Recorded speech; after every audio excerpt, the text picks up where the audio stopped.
Hey everyone! So today I have another poetry for relaxation video.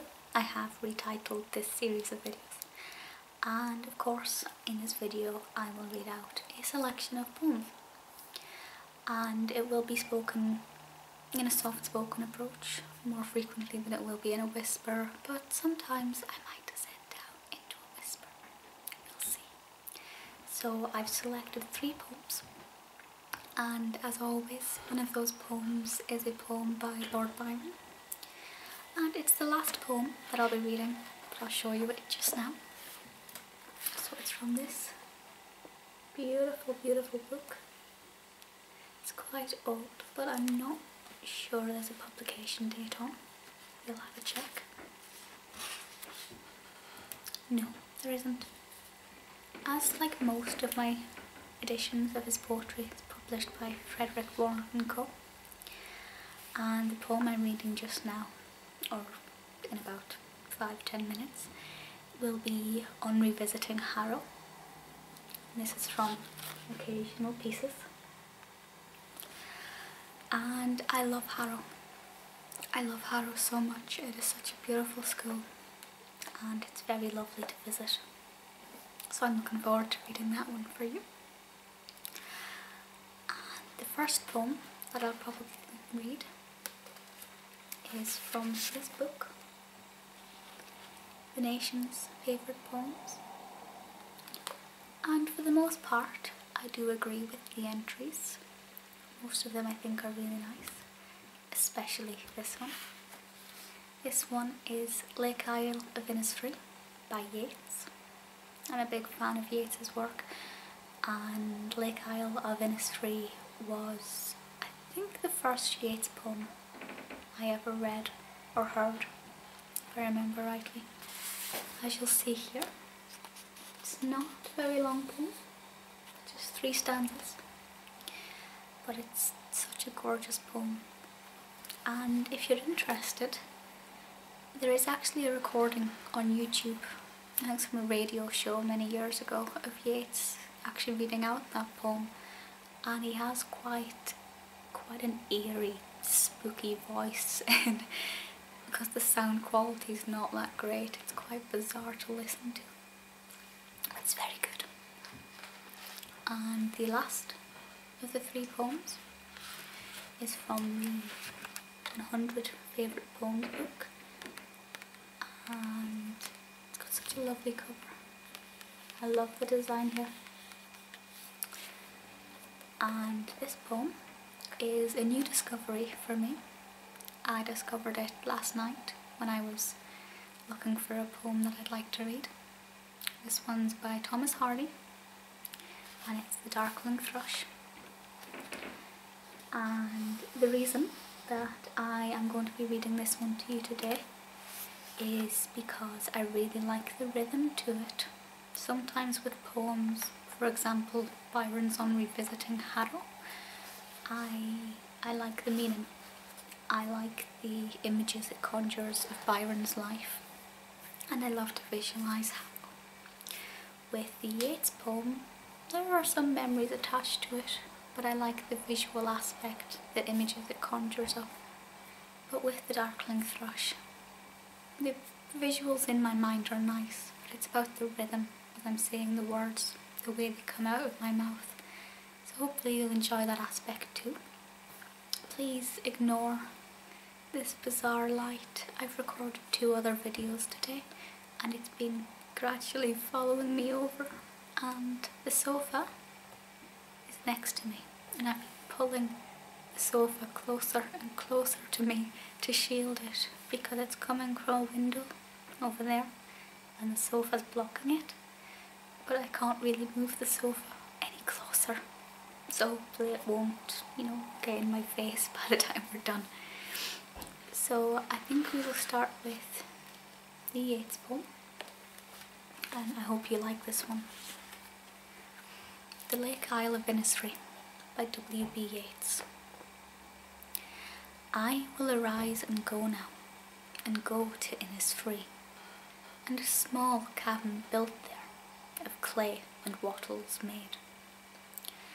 9 bean rows will I have there, a hive for the honey bee, and live alone in the bee loud glade. And I shall have some peace there, for peace comes dropping slow, dropping from the vales of the morning to where the cricket sings, their midnights all a glimmer, and noon a purple glow, and evening full of the linnet's wings. I will arise and go now, for always night and day I hear lake water lapping with low sounds by the shore, while I stand on the roadway or on the pavement's grey, I hear it in the deep heart's core.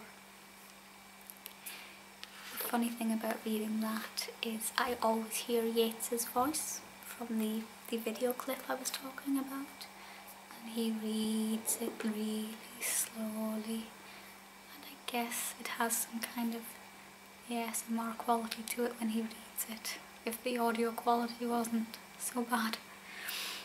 I do like that poem. It's not my favourite Yeats's poem, but obviously because it was to my remembrance the first of his poems that I read, it holds that special meaning, and the light seems to be moving further. So we'll go in with the next poem from the 100 favourite poems, and this one's a little bit longer, but not too long. So we have here Darkling Thrush by Thomas Hardy. I leant upon a coppice gate when frost was spectre grey, and winter's dregs made desolate the weakening eye of day. The tangled bine-stem scored the sky like strings of broken lyres, and all mankind that haunted nigh had sought their household fires.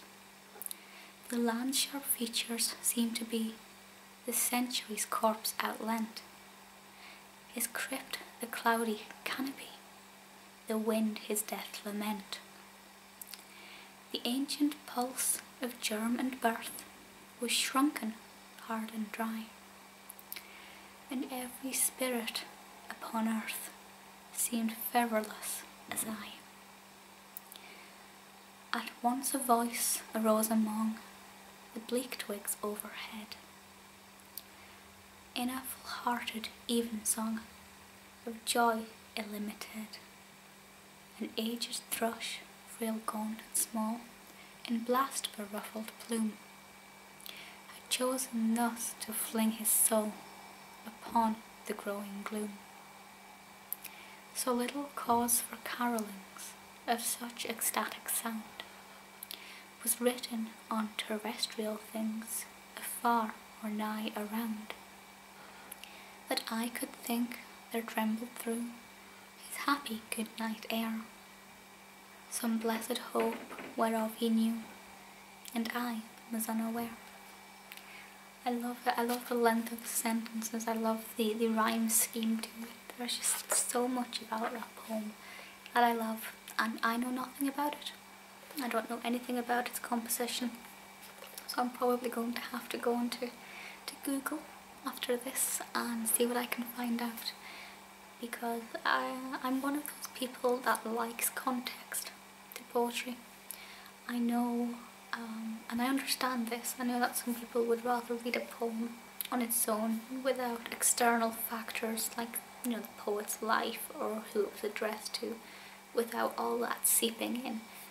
But personally I enjoy it because I think it makes the poem more real, I guess. It gives it a deeper level, and I like that. And then we come to my favourite poet of them all. So we have another Byron, and I really like this book. It's got very gold gilded edges. So obviously he wrote this when he revisited Harrow. Sometimes Byron's quite good with hidden messages and things like that. but often he's quite straightforward with his titles, which is a good thing.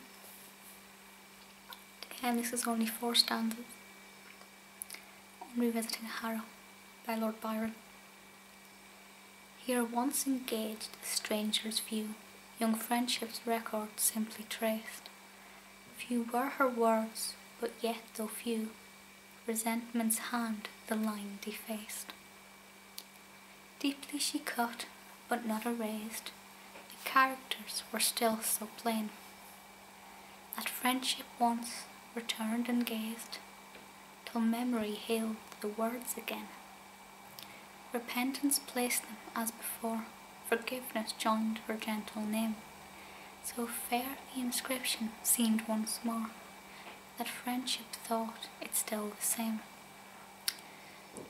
Thus might the record now have been, but in spite of hope's endeavour, our friendship's tears pride rushed between, and blotted out the line forever. I'm sure there's nothing melancholic about that. It's such a good poem. I love anything to do with Harrow, and the poems especially, because Byron's life at that point was confusing.